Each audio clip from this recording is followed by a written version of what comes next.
Bien, bueno, bienvenidos, bienvenidas a una nueva entrega de este diplomado sobre el valor de la honestidad. Hoy vamos a ponernos en la presencia del Señor para pedirle sobre todo la gracia de su Espíritu Santo. En el nombre del Padre, del Hijo y del Espíritu Santo. Amén. En este tiempo de Pascua, Señor, nosotros reconocemos tu amor por la resurrección. Reconocemos tu misericordia. La celebrábamos el domingo pasado y nos estamos preparando para recibir esa fuerza que viene de lo alto, que en este tiempo de Pascua, en esta cincuentena pascual, tú nos estás prometiendo. No los dejaré solos, les enviaré el Paráclito, les enviaré mi espíritu. Hoy nosotros, como una comunidad que cree en ti, te pedimos que hagas realidad, Señor, el envío de tu Espíritu Santo sobre cada uno de nosotros, pero muy especialmente sobre tu hijito y tu hermano José Armando Tavares, que va a compartir esta experiencia con nosotros. Él es un fiel discípulo tuyo, un hombre de mucha fe. Yo lo conozco y doy testimonio de eso. Por eso yo pido por él y pido también por cada uno de nosotros para que nos des a cada uno de nosotros un oído de escucha, humildad y sencillez para aceptar tus palabras a través de este hermano nuestro. Te lo pedimos a ti que vives y reinas por los siglos de los siglos. Amén. Amén. Amén. Gracias. Déjenme presentar brevemente a mi hermano del alma, José Armando Tavares, a quien conozco también de más de 30 años en la Pontificia Universidad Católica Madre y Maestra, siendo el director de la Escuela de Ingeniería de Sistemas y Computación. De ahí recuerdo con mucho cariño cuando desde la presidencia de la República le pidieron a Monseñor que necesitaban a alguien de mucho conocimiento y de muchas capacidades y talentos para dirigir el proyecto del Instituto de Tecnología de las Américas, que nosotros conocemos por sus siglas ITLA. Fuiste el primer rector de ese instituto, ¿verdad? Así es, así es. Y ha hecho mucho bien a través de esta designación. Y además, José Armando Tavares es miembro de la comunidad de neocatecumenales. Está haciendo su camino largo, conozco esa. Y desde la Conferencia del Episcopado Dominicano compartimos también funciones. Él es el director a nivel nacional de UNILCA. UNILCA. ¿Cómo se conforma esas siglas, José Armando? Unión Nacional de Instituciones Laicales Católicas, UNILCA. Unión Nacional de Instituciones Laicales Católicas. Es un nombre de mucho, mucho trabajo y mucho servicio a la iglesia.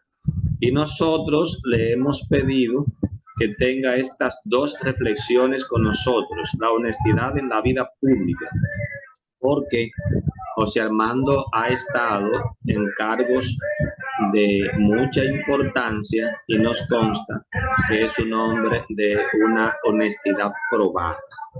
Y por eso tiene un testimonio para nosotros.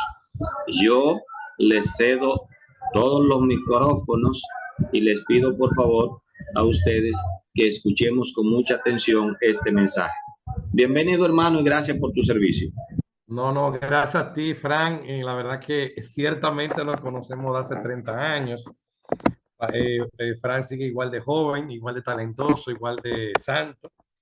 Y yo pues estoy en una decadencia continua.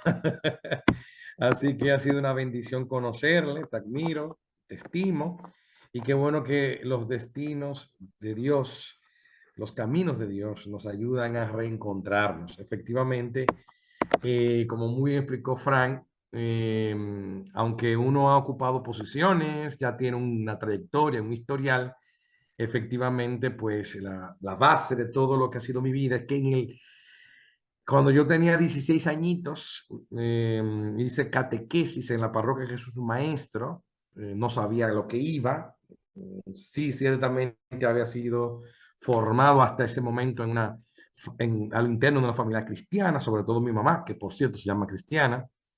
Ella me inició, colegio católico, primera comunión, pero ya en ese momento, yo amante de la ciencia y la tecnología, de mucha lectura, me estaba racionalizando mucho y otras cosas más. Y en ese momento concreto pienso que Dios, viendo mi debilidad, tuvo misericordia. Y a través de una tía, Josefina Tavares, también maestra de formación, una persona muy conocida, que ahora está en el cielo, y un día nos reencontraremos allá, si Dios lo quiere, pues me invitó a las catequesis y efectivamente ahí conformé una comunidad y todo ha sido una verdadera bendición. Todo lo que yo voy a decir ahora, lo voy a decir desde la luz de la fe y de esta llamada. Dios a mí me llamó a ser verdaderamente un hijo suyo. Y eso es un proyecto todavía en construcción, porque yo siempre pongo el impedimento y Dios por su inmensa gracia resuelve todos esos problemas y me perdona y me encamina nuevamente por los caminos, por sus caminos. Yo hoy estoy casado por pura gracia de Dios. Yo tengo un hijo que es un milagro de Dios, literal, porque tuvimos dos pérdidas al principio. Y bueno, pues la tercera vez se lo pedimos a Dios por la intercesión de la Virgen María que nos regalara por lo menos un hijo y así. Juan Pablo existe por eso, está en la iglesia también, contentísimo. Tiene una novia que también está en la iglesia. He servido en la iglesia desde siempre como voluntario. Dedico más tiempo a veces de horas semanales invertidas. De hecho, este sábado tengo en la mañana completa reunión de consejo de UNILCA. Soy catequista, llevo 16 comunidades, un promedio de 350 personas congregadas en ellas. En la parroquia Santo Domingo de Guzmán, en la parroquia San José Esposo de la Virgen María del kilómetro 22 en La Guayiga. Eso yo evangelizo del año 1997, he hecho experiencia de evangelización en Haití. Y bueno, he estado jugando un montón de roles, desde que mis pastores, los ministros ordenados, los obispos, presbíteros y diáconos, aquí tenemos uno que es Frank, me piden algo, pues yo digo presente, siempre que Dios pueda. Y entre las funciones, ocupo actualmente la posición de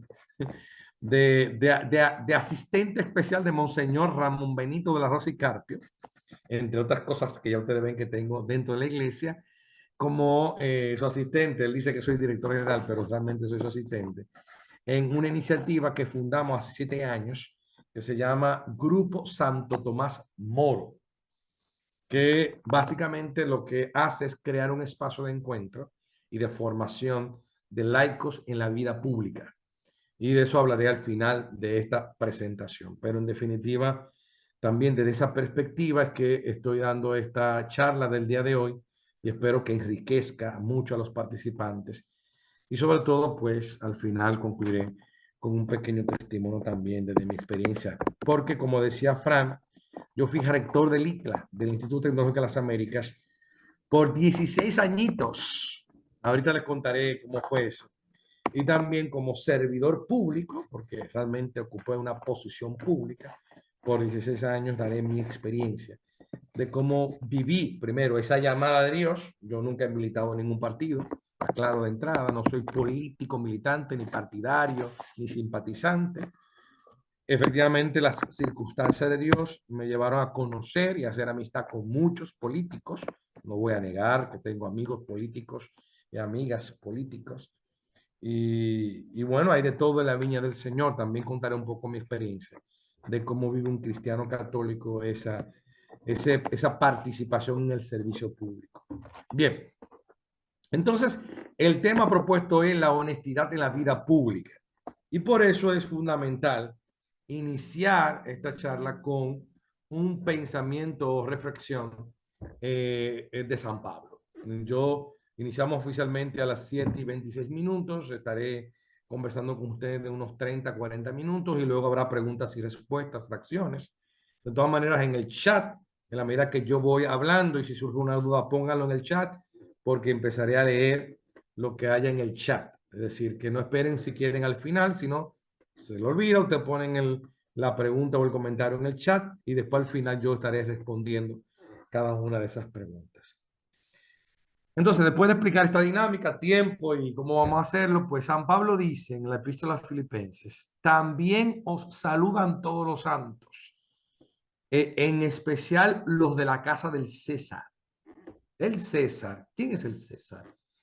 El César era efectivamente el emperador romano, el poder político, el presidente de la República. Bueno, mucho más que un presidente de gobierno, porque, como ustedes saben, el concepto de nación que hoy conocemos, sobre todo después de la Revolución Francesa de 1789, que ha ido consolidándose este concepto de nación y la estructura de gobierno del Estado moderno, con los poderes, la separación de poderes, parlamento, sobre todo ahí hay figuras, democracias parlamentarias, en el caso nuestro es una democracia presidencialista, el presidente es el presidente de gobierno y jefe del Estado y también pues, aunque es poder ejecutivo es distinto al poder legislativo y al poder judicial, pero obviamente ocupa una posición de preeminencia. Pero el César es el símbolo precisamente del gobierno, de lo público, de la gestión pública, de aquel poderoso que concentraba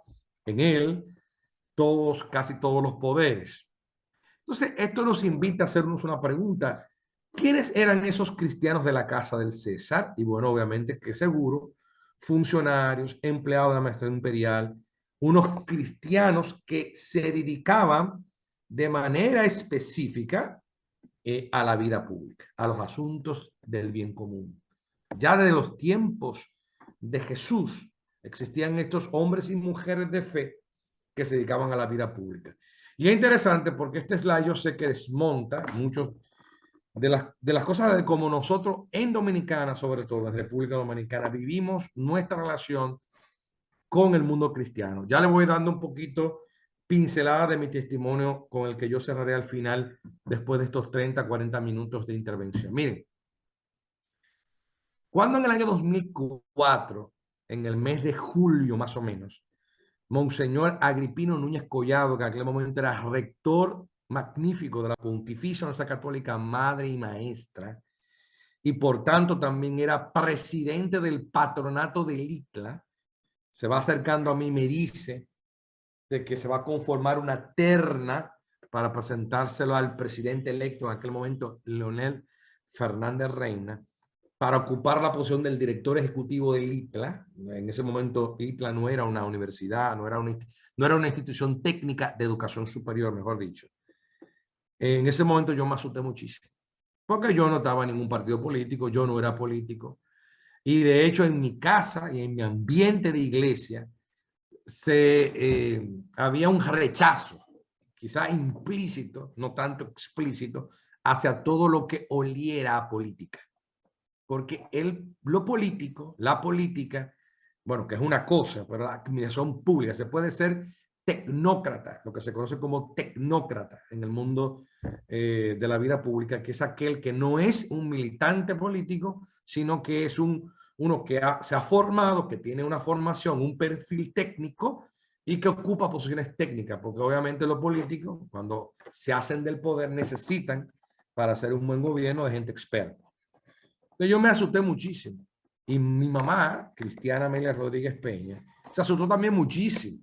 Mi familia se asustó. Porque nosotros ninguno somos políticos, ninguno no habíamos hecho campaña jamás, ni hemos hecho campaña jamás a favor de nadie. Aunque tenemos, obviamente, como todo ciudadano común, nuestras simpatías y amistades.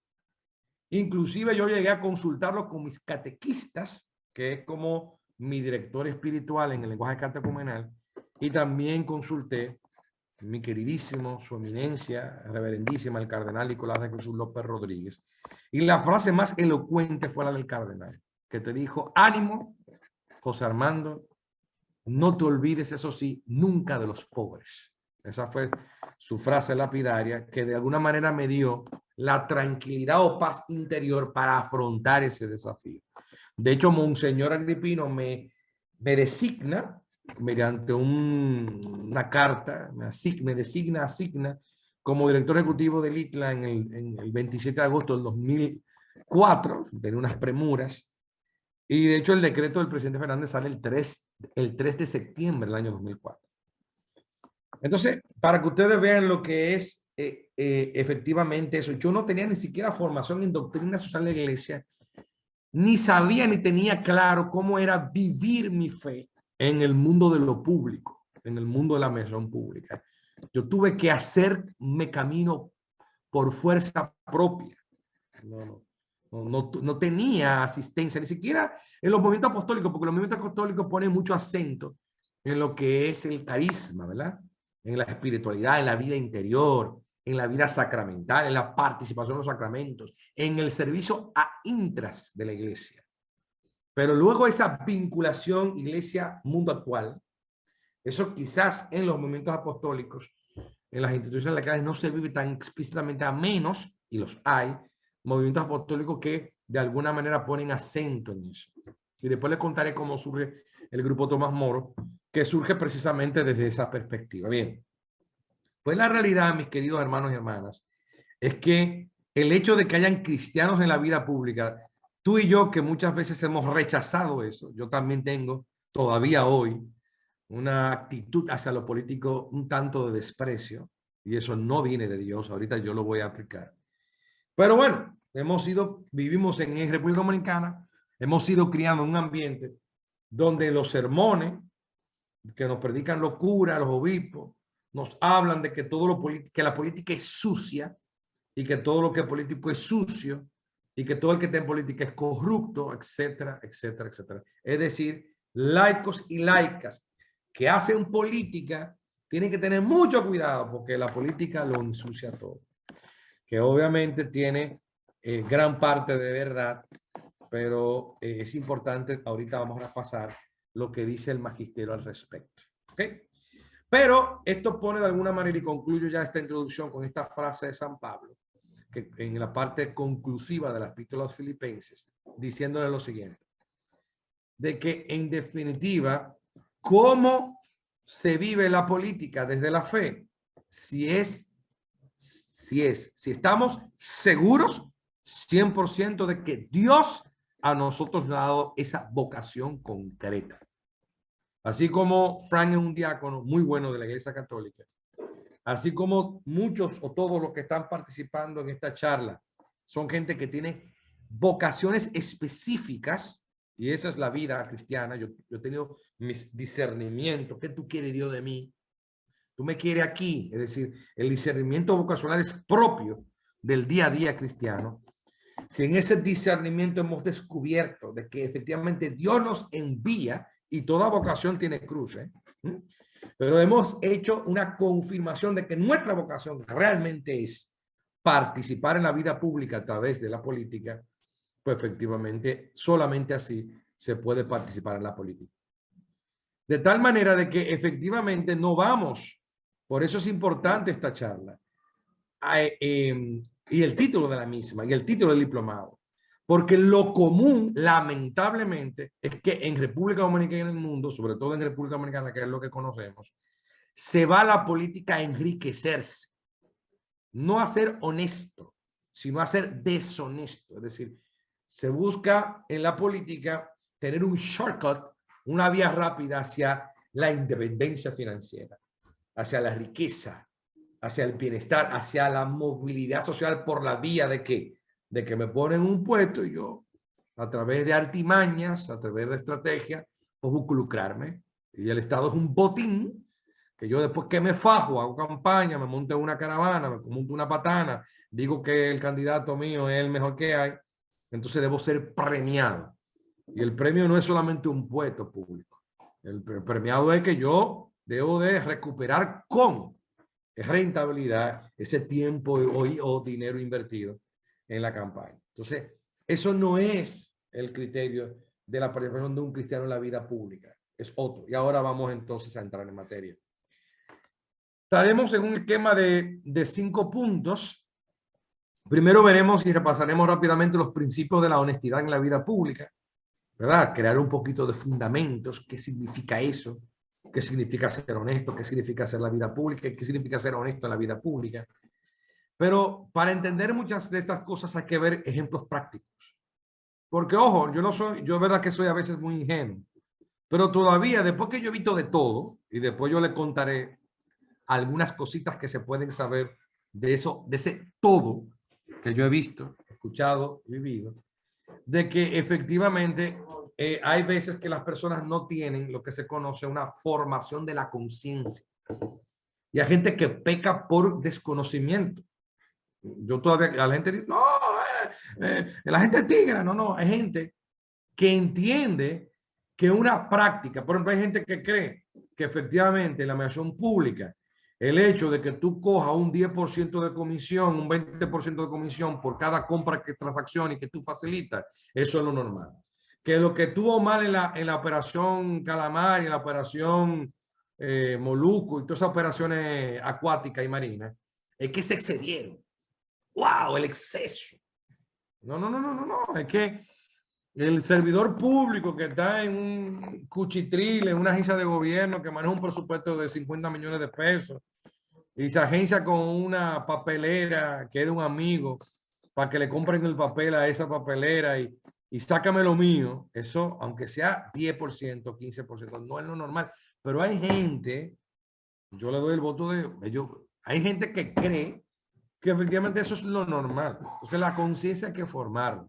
Y una forma muy buena de formar la conciencia a través de principios de honestidad y de ética es a través de ejemplos prácticos. Y de esta discusión de casos, que ahora no vamos a discutir los casos porque no es el formato de este diplomado, pero discutir casos prácticos y ver cómo uno aplica esos casos prácticos el discernimiento ético. Hay que formar la conciencia. Y por eso este diplomado que organizó Fran desde el Instituto Nacional Pastoral es un diplomado que tiene una pertinencia enorme porque es parte de esta formación de la conciencia. Okay. Luego veremos algunos instrumentos y herramientas que nos permiten llevar estos ejemplos prácticos a nuestra vida. Y luego concluiré con un testimonio y tendremos la oportunidad de hacer preguntas y respuestas. Y si no hay muchas, te podré tener la oportunidad de irme rápidamente a mi parroquia. Y a lo mejor cojo la segunda mitad de la misa que está iniciando hace unos minuticos, porque ustedes saben que no todos los catecúmenos vamos a misa todos los días de cincuentena pascual. Pero a Fran yo no le puedo decir que no. Bien, la importancia de la honestidad en la vida pública. Hay una relación directa entre honestidad y ética en la vida pública. ¿Por qué? Porque es importante y desafiante mantener una conducta honesta, porque el impacto de una vida honesta en la vida pública es que efectivamente se hace un mejor gobierno, se gestiona lo tuyo y lo mío de una forma adecuada. Eso nos permite también, de alguna manera, tener confianza a la hora de rendir cuentas. Yo tengo que rendir cuentas cuando administro lo que no es mío. Lo que hacen aquellos que acceden a la administración pública es administrar lo tuyo y lo mío. Lo que me retienen en los ITEVIS, que es mucho. Que cuando tú vas a un restaurante y tú te gastas 1,000 pesos y a esos 1,000 pesos le añaden 27% de ITEVIS.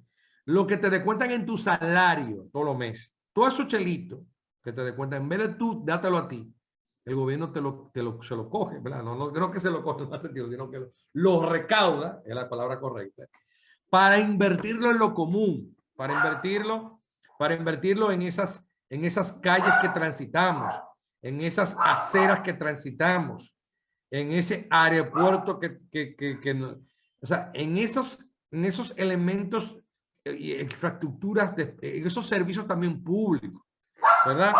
Que tenemos, ¿ok? Entonces, la honestidad es un valor fundamental en el ámbito de la vida, pero es mucho más especial en la vida pública, por ese criterio. Porque claro, ustedes participaron en algunas asignaturas donde le hablaron de la honestidad vinculada al sector empresarial. Pero, por ejemplo, yo tuve un caso una vez, yo era director de tecnología en un grupo empresarial, iba a decir el grupo, y efectivamente la gerente de cobros, una señora, armó una movida con la cajera, se pusieron de acuerdo las dos mujeres, Y se robaron en aquel tiempo, estamos hablando hace 25 años, se robaron casi 900,000 pesos. Se robaron en aquel tiempo. Es decir, entonces ya ustedes se pueden imaginar, pero ¿cuál es el impacto de esto? Bueno, que obviamente el dueño, un hombre muy bueno, se afectó porque le robaron a él. No se me entiende lo que el impacto es limitado cuando prácticas no éticas. Claro, usted dirá, bueno, pero cuando quebró Baninte, ahí hay mucha gente perjudicada. Pero ahí, vuelvo y repito, el impacto también sigue siendo limitado. Pero cuando hay una práctica deshonesta en el ámbito de lo público, y ahí ya voy adelantando, vida pública normalmente en el magisterio social de la iglesia hace referencia a la política, pero no necesariamente tiene que limitarse a la política, sino a todo cristiano que juega un rol específico de servicio. Puede ser desde una ONG o fundación, puede ser como un comunicador influyente, una persona de influencia en la sociedad que genera opinión pública, por ejemplo, pero casi siempre vida pública se traduce al ejercicio de la política. Por tanto, cuando un líder es deshonesto, efectivamente el público pierde, el sistema pierde, tú y yo perdemos, y la corrupción, el abuso de poder, tiene consecuencias graves en la sociedad. También es importante, vamos a ver, es importante identificar esta relación entre honestidad y la ética en la vida pública, ¿ok? Porque la honestidad es un componente clave en la ética.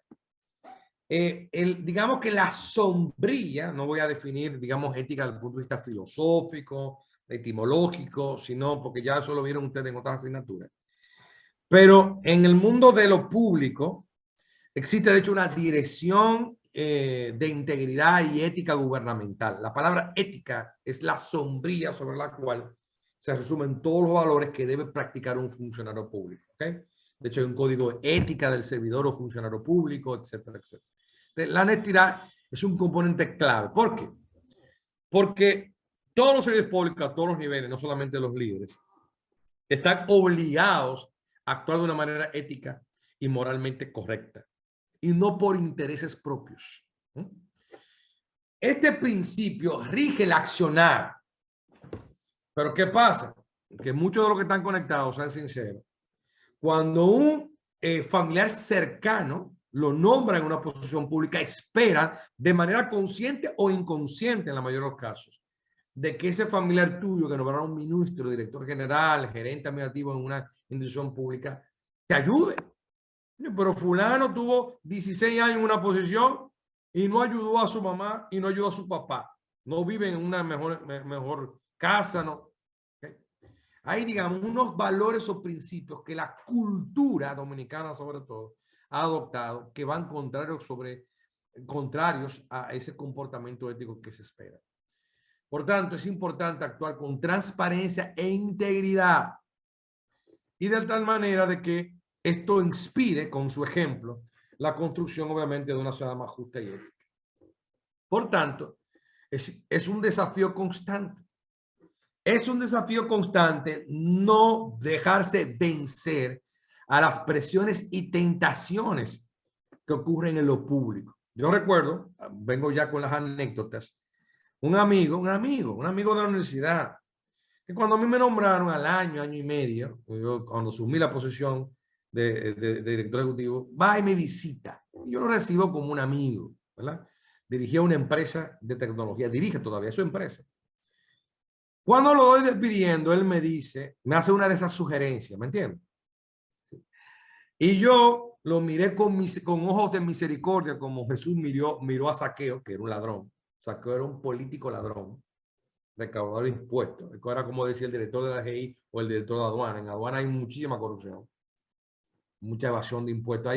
Hay corrupción no solamente de los políticos, sino hay empresas corruptoras. No hay un sistema, no hay una operación calamar que no salpique al sector privado, sector público, a todo el mundo. Ahí está involucrado un montón de gente. Señor. Porque aquí nada más es lo político. Lo que pasa es que los medios de comunicación social son controlados por las empresas. Pero bueno, volvamos de nuevo a otro tema. Lo miré con ojos de misericordia y ustedes supieron, yo lo borré ahí mismo con mierda de gato. Perdón, iba a decir una cosa que no es una frase muy buena. ¿Por qué? Porque lo público no es para beneficiar a un amigo. Por tanto, uno tiene que mantenerse distante, equidistante.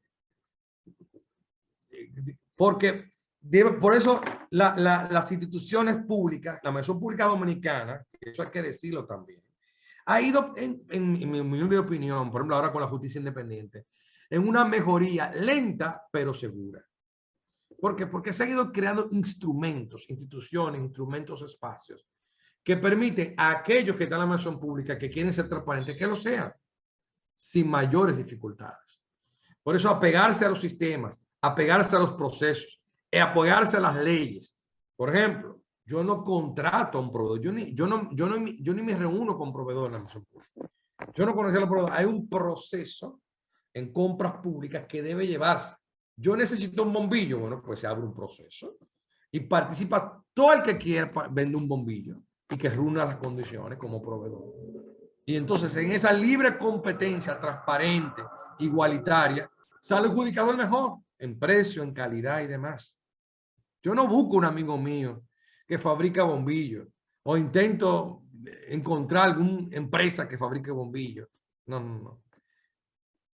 Por eso, el impacto de esta honestidad en la misión pública también genera una confianza pública. ¿Por qué? Porque en un país que cree en sus sistemas, en un país donde mejora los índices de percepción, hay un índice de percepción de corrupción, hace que el Estado y la sociedad en su conjunto crezca. De lo contrario, hay apatía política. Las elecciones del 2020 fueron las elecciones con mayor abstención, porque la sociedad se cansa y llega a creer que todo es lo mismo, es una desilusión colectiva. Eso impacta también el rendimiento económico, social y demás. La confianza es un elemento clave para mantener, obviamente, la libre competencia y demás. Bien, entonces, vamos entonces a los principios de la honestidad en la vida pública, después de esta introducción un poquito larga. ¿Qué es la honestidad en la función pública? Después de esta introducción larga. Bueno, la honestidad es que un funcionario público debe de actuar con rectitud y honradez. De alguna manera debe, con su actuar, satisfacer no intereses particulares, sino el interés general. Tiene explícitamente que desechar cualquier tipo de ventaja personal o interpersonal. Es decir, beneficiar a algún tercero en su ejercicio de la vida pública. Está obligado no solamente a ser honesto, sino a parecerlo. ¿Ok? Cuidarse, cuidar los fondos y las formas.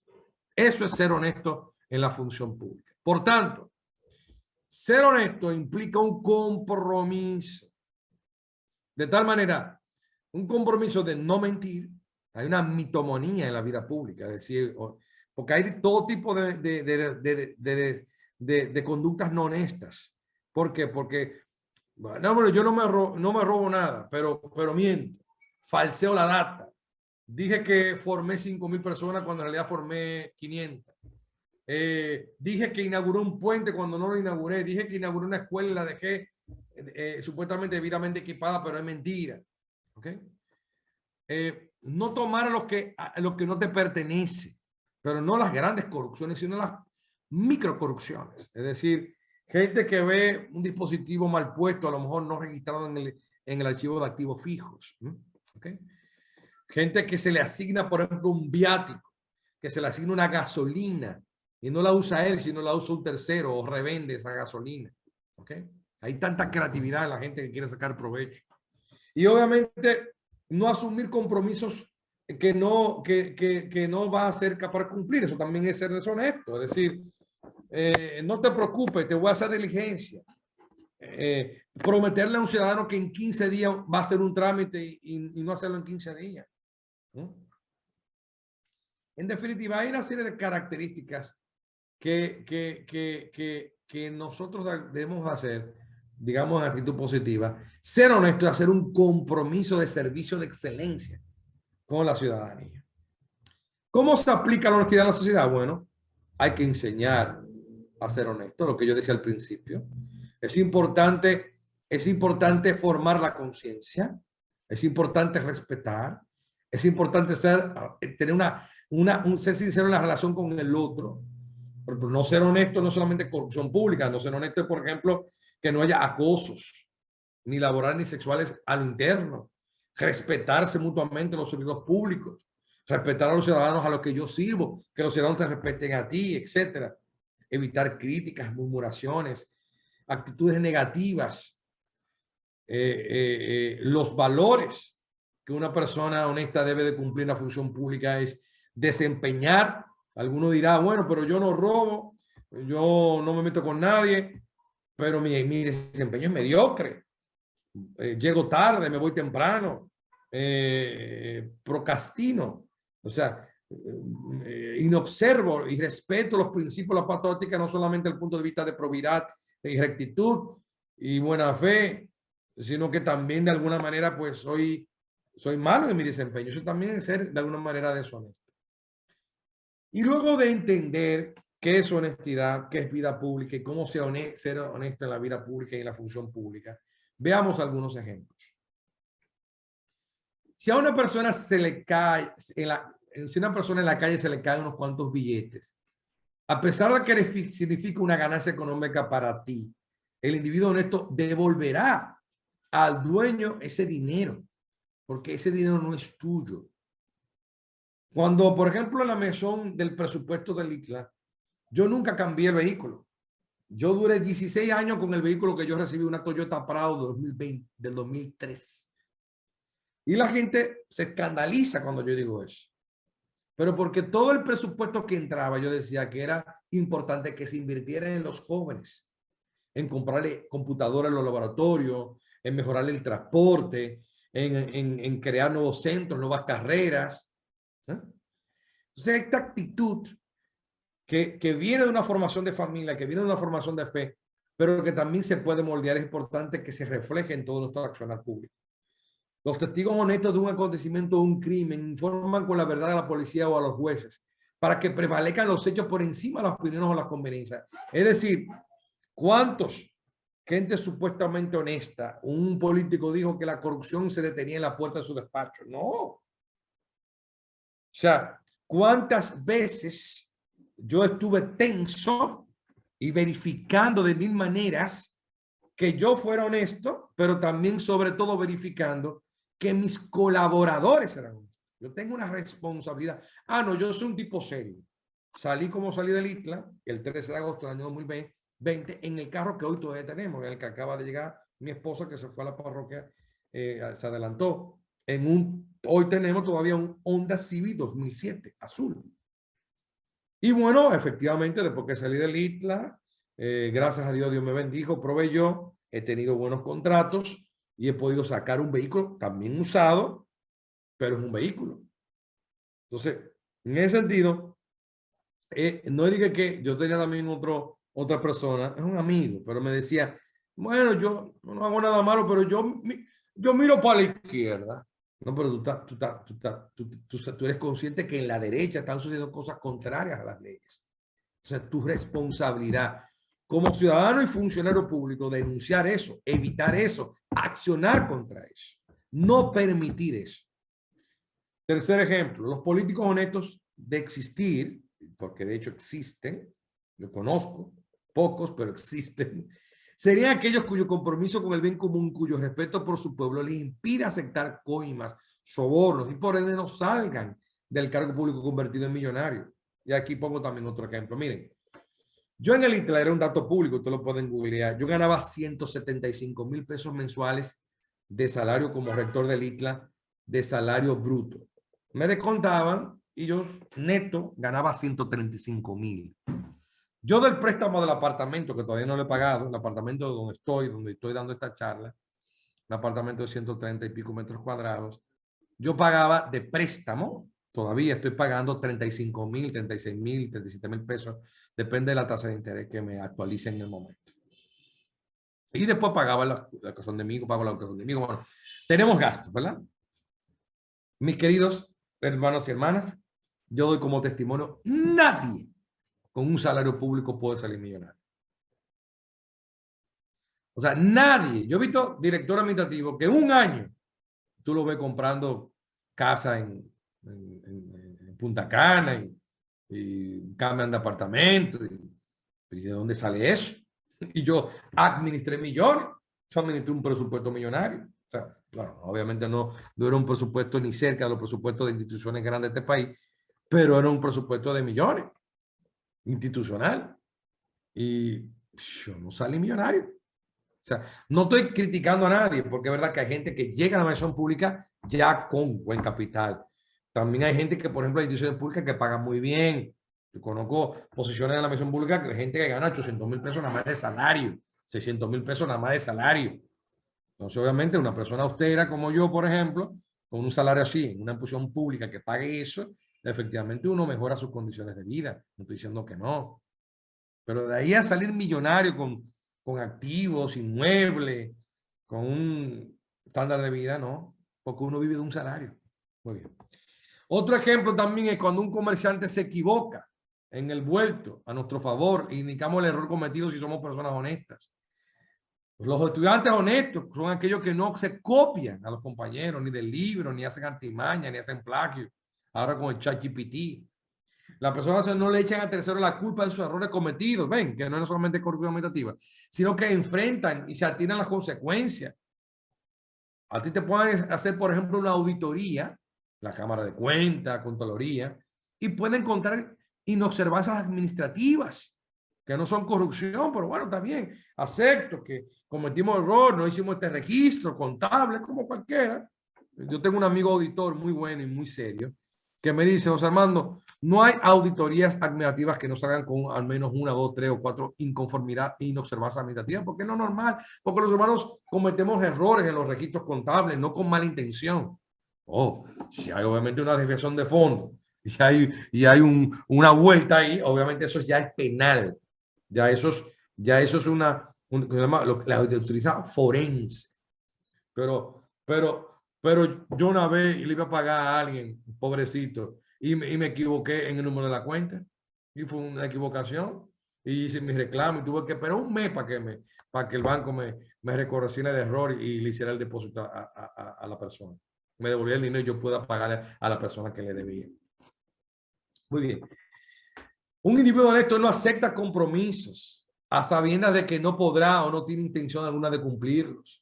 Ni laboral, ni afectivo, ni de ningún tipo. Una por ejemplo no le dice a su media naranja la verdad de lo que sientes, incluso si eso significa quedarse solo. O sea, es honesto, transparente. La honestidad de un vendedor se pone a prueba cuando tiene que ofrecer un producto. Si es una persona honrada, no exagerará en las bondades de su producto. El mercadeo a veces se exagera y llega a un punto al engaño, a la estafa. Hay gente que te vende hielo en Alaska, terrible. Un trabajador honesto no intenta que los demás le hagan su trabajo. Es decir, un servidor público honesto no acepta una botella. No puede haber un cristiano que tenga una botella. Yo tengo una asesoría, por ejemplo, en una institución pública y yo voy 3 y 4 veces y le dedico más de 20 horas, 15, de día 20 horas semanales. Y es una asesoría que hay condiciones distintas, ¿verdad? Un asesor no está obligado a ir físicamente, no está obligado a muchas cosas por entregables. Y efectivamente están los entregables ahí, pero obviamente tiene que cumplir. Y todo esto se resume con la frase de nuestro querido Papa Francisco, y vamos ya terminando. Hay que llevar una vida que demuestre que el servicio público es sinónimo de honestidad y justicia. Nosotros, sobre todo aquellos que tenemos fe y que estamos llamados a ser hijos e hijas de Dios, tenemos esto se subraya todavía mucho más. Porque el escándalo es cuando la gente ve que, ay, pero mira, fulana va a la iglesia, cualquiera que la vea una santita, pero mire, esa me propuso tal cosa a mí. Entonces, tenemos nosotros que salar el mundo, que es la levadura que fermente la masa del mundo. Y el hombre honesto y honrado, dice el Salmo 37, verso 37, miren a los que son buenos y honestos, porque a los que aman la paz les espera un futuro maravilloso. Por eso, para que esto se dé en nosotros, tenemos que dejarnos ayudar de instrumentos y herramientas. Mis queridos hermanos y hermanas, tenemos que formarnos en el magisterio social de la iglesia. Yo hice luego un máster en doctrina social de la iglesia en la Universidad Pontificia de Salamanca. Hay que estudiar las escrituras, la tradición, alimentarse día a día. todo aquel que está en un ambiente público, sea político o no. Hay que conocer lo que la iglesia dice a través de sus documentos en el Concilio Vaticano II, Gaudium Spes, la iglesia en el mundo, Christi Fidelis Laici, que es esta encíclica Juan Pablo II, pero también todo lo que ha escrito Benedicto XVI, lo que ha escrito también San Juan Pablo II, sobre cómo el laico tiene una llamada específica a vivir la caridad política y un llamado de salar, de iluminar las realidades contingentes a través de la luz del evangelio, con su ejemplo, con su práctica, no solamente con su palabra. Los documentos de las iglesias locales, de la iglesia dominicana y demás autores, lo que está diciendo la conferencia del episcopado dominicano, que precisamente ha declarado este año como un año de la honestidad. Un instrumento fundamental que a mí me servía muchísimo era simplemente eso, cumplir con la Constitución, las leyes y los reglamentos que me competen. Si yo soy ministro de Educación Superior, hay una ley, la 13201, hay unos reglamentos, yo me tengo que regir la ley de compras, la ley de Contraloría. Hay unas leyes que yo debo de cumplir.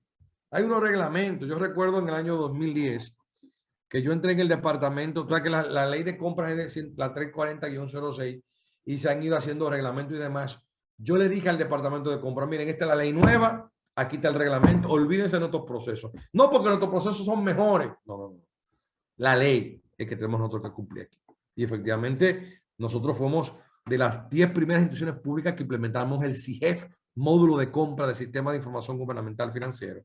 Y el primero es entrar en el plan, éramos siempre los primeros en entrar el plan en el portal transaccional, transar en la mediación pública, de las primeras instituciones que transamos en la mediación pública, de las primeras 10 en la historia de la. ¿Por qué? Porque era mi intención siempre cumplir plenamente la ley y supervisar que yo y mis colaboradores cumplían esa ley. Firmamos todas las cartas, compromisos, reglamentos, códigos de ética. De hecho, la ley de función pública, la 41-08, tiene un código de ética del sector público. Ahí está, léalo, profundízalo, reflexiónalo. Ahí está todo tipificado, todo claro, lo que tú debes hacer, cuáles son tus derechos y deberes. Pero también nosotros que somos de fe, buenísimo, la parroquia, la comunidad, tus directores espirituales, porque hay momentos de crisis, de combate, de lucha. ¿Por qué? Porque el honesto, ya estoy terminando, en la administración pública genera ruido, mis queridos hermanos. Y hay gente que simplemente dice, concho, con fulano no podemos hablar porque él no es de nosotros, él no está en lo que estamos nosotros. Y muchos te respetan, ¿eh? Te respetan, muchos que están en otra agenda, respetan a los honestos, pero otros, pocos, pero los hay, intentan enlodarte, intentan luchar contra ti. Te conviertes en un enemigo sin tú quererlo, porque tú impides con tus principios y acciones que alguien haga lo mal hecho. Y por último, los espacios de formación y encuentro. Por eso, el grupo Tomás Moro surgió.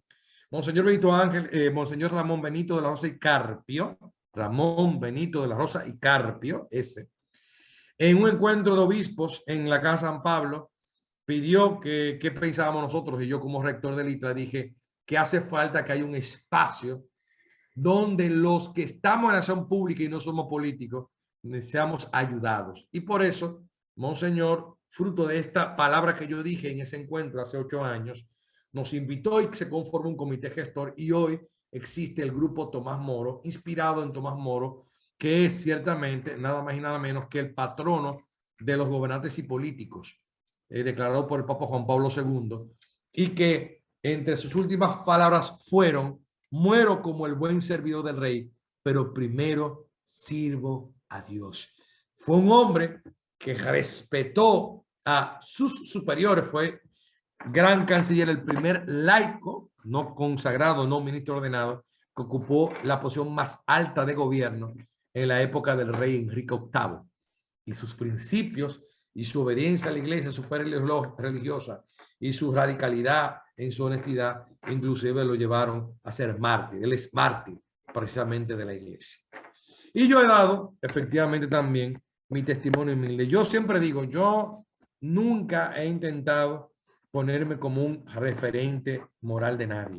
Yo simplemente soy un hijo de Dios, al cual Dios ha dado muchísima misericordia. Y yo nunca me he considerado superior moralmente, ni superior en ningún sentido de la palabra a nadie.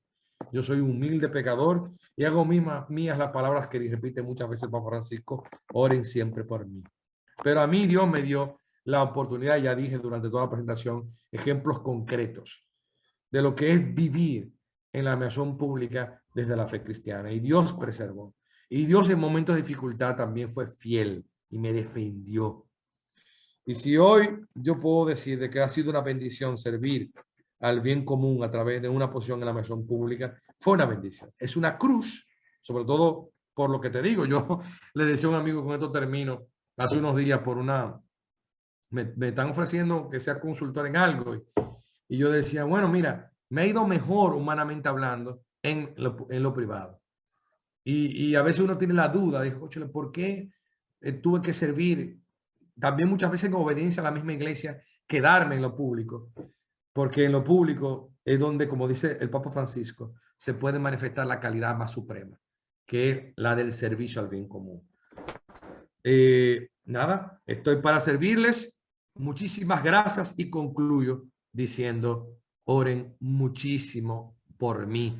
Veo que en el chat hay un comentario, dijo Moisés Reyes, la deshonestidad en los puestos públicos la pagan los pobres inocentes que no tienen nada que ver con las irregularidades y corrupción en las instituciones, tanto públicas como privadas. Pienso que hay que generar políticas que favorezcan que los ciudadanos que aspiren a una función pública y privada sean evaluados por el fin de escoger lo mejor para la administración de cualquier institución. Gracias, Moisés. Y también Ángela dice, la honestidad es un valor que no puede depender únicamente de una motivación externa. Como sociedad deberíamos tomar ejemplo a las personas que dan testimonio para reflexionar y entonces ser honestos de forma genuina. Aún estamos a tiempo para transmitir buenos valores y principios a nuestros niños y jóvenes. Muchísimas gracias, Ángela y Moisés, por tan bellas palabras, mejores de las que yo pude haber dicho. Un abrazo, bendiciones. Muchísimas gracias a ti por esta conversación tan llana, tan directa. Quisiera yo también hacer un comentario y después abrir los micrófonos. Y mi comentario es el siguiente. Evidentemente, la deshonestidad es pecado. Ser deshonesto es pecar en todas las direcciones y en todos los sentidos. Y un cristiano que busca seriamente, con humildad, reconociendo pues sus debilidades, pero que busca santificarse, reconoce que ser deshonesto es pecar. Y el pecado es pecado porque depende de mi voluntad. Eso es importante. Yo creo que eso es lo que tú has transmitido hoy. La conciencia de que yo soy un cristiano que busco mi proyecto de santificación y evidentemente busco mi salvación. Yo soy responsable de gestionar eso. Es verdad que Dios me lo ha ofrecido. La salvación está pues disponible para mí porque Jesucristo ha muerto en la cruz y ha resucitado. Pero es importante que todos nosotros entendamos que estemos en la vida privada o en la vida pública, la deshonestidad es un pecado.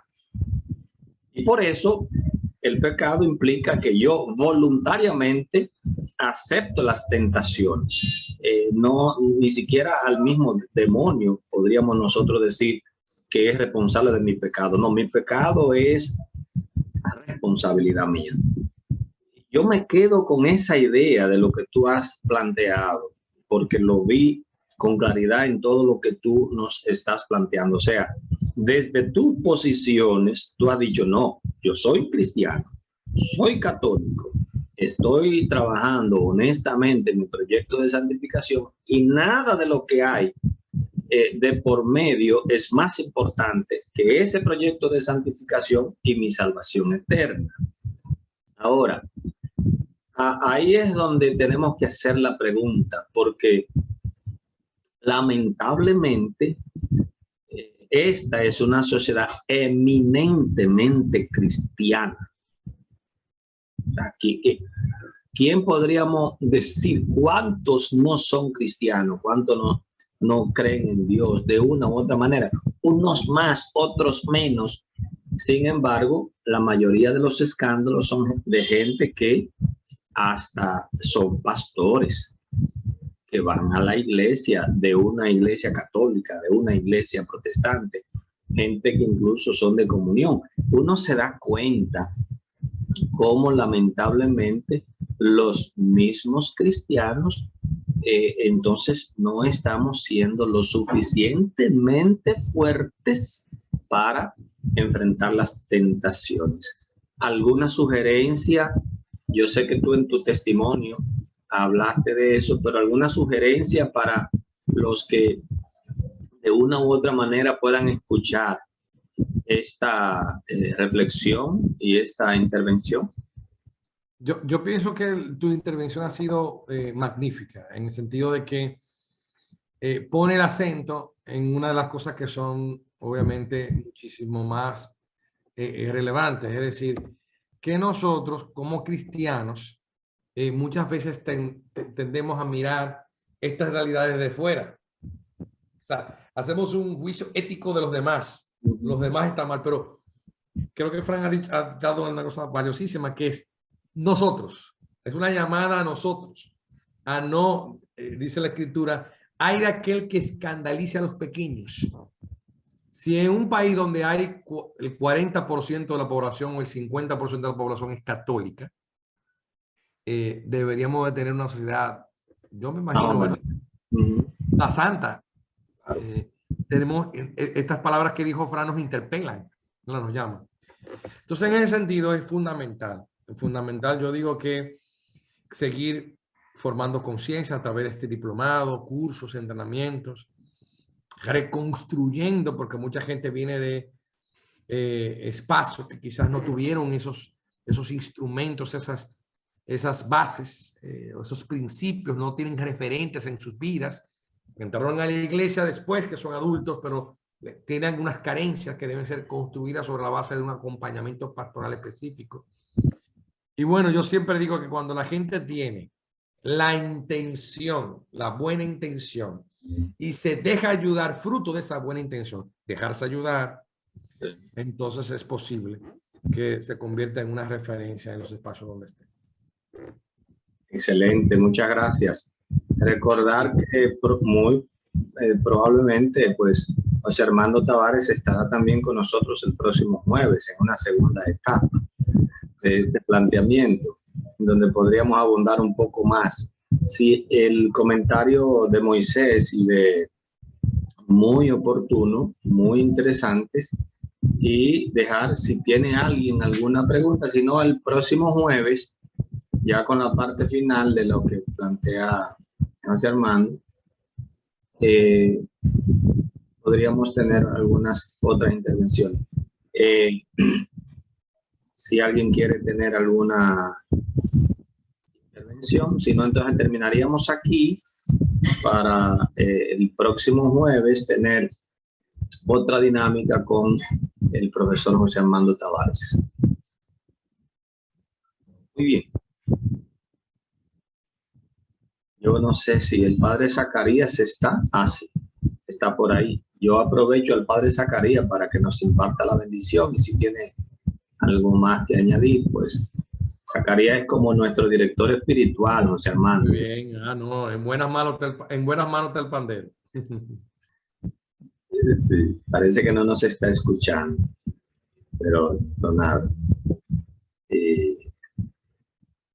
Bueno, entonces, el padre Zacarías parece que no nos está escuchando o está, no ha tenido dificultad para abrir su micrófono. Volver a agradecer al profesor José Armando Tavares, que nos ha acompañado durante un buen rato. Es impresionante la conversación, repito, de una manera muy llana y muy clara. Agradecer a cada uno de ustedes que ha tenido la... Dígame, buenas noches. Ah, estoy escuchando. Sí, qué bueno. Padre, dígame. Bueno, recibir... Yo quiero felicitar a José Armando por su clarísima, precisa y importante exposición. Yo creo que ha sido muy bonita y sobre todo interesante para nosotros también. Hace referencia mucho a los sacerdotes, a los ministros, Y yo creo que José Armando tiene que comenzar a abrir una escuela de formación para políticos. Yo creo que sería importante eso, Sí, de políticos cristianos. Yo creo que eso hace falta en el ambiente de República Dominicana. así. Sí. Hay Yo que, creo que podría ser un trabajo a través de la universidad también podría ser. Yo creo que puede ser un trabajo muy bonito y sobre todo de gran valor para la República Dominicana en todo el sentido de los políticos. Tenemos que tener políticos cristianos. sí. De todos modos, esa es una de las intenciones de la Fundación Santo Tomás Moro, de hacer intervenciones puntuales con respecto a la vida pública en general y evidentemente a los políticos. A mí me consta que ya se han ofrecido algunos diplomados que tienen que ver con doctrina social. Por favor, José Armando, no sé si tú tienes alguna... Sí, de hecho tenemos en junio un entrenamiento de Tomás Moro, básicamente, un curso extendido, y hemos dado cursos. Estaremos anunciando el catálogo vía el Instituto Nacional de Pastoral, porque ahora queremos hacerlo todo en alianza y potenciando también el instituto, y ya a través de ahí estaremos a partir de junio informando. Sí, te informo por esta medida que ya incluso ya tenemos aprobada el aula en Santiago. Yo la gestioné y está todo recto. Excelente, excelente, muy Sí, bien. de una u otra manera, ahora también yo estoy acompañando a este grupo hace un mes que me integré con ellos y ha sido una experiencia maravillosa para mí, algo que puede ser de mucha utilidad para el bien del país. Y estoy de acuerdo con Zacarías, con el padre Zacarías, de que este puede ser un servicio que se extienda desde las mismas universidades católicas. Eso es verdad, eso es verdad. De acuerdo. Bueno, padre Zacarías, entonces, por favor, impártanos la bendición para el grupo. Que el Señor esté con ustedes. Y con su espíritu. Y la bendición de Dios Todopoderoso, Padre, Hijo y Espíritu Santo, descienda sobre ustedes y los suyos y permanezca para siempre. Amén. Buenas noches y feliz Pascua de Resurrección. Igual. Buenas noches. Gracias a todos.